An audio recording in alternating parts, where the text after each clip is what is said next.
Encountering error code 0xC004D302 on a non-core edition of Windows? Let's get it resolved.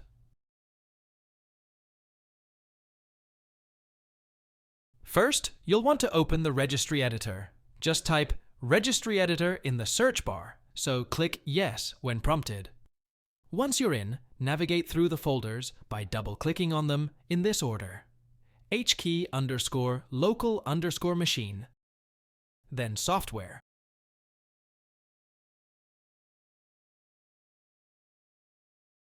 followed by Microsoft.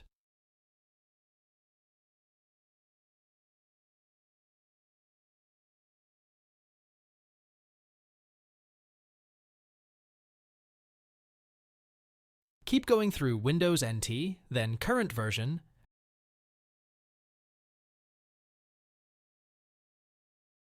and finally, double-click on Software Protection Platform.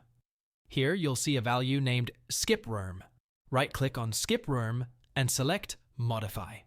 In the value data box that pops up, type 1 and click OK to save the change. All done with the registry? Great! The last step is simple. Just click on the Windows Start menu, go to Power, and select Restart to reboot your computer.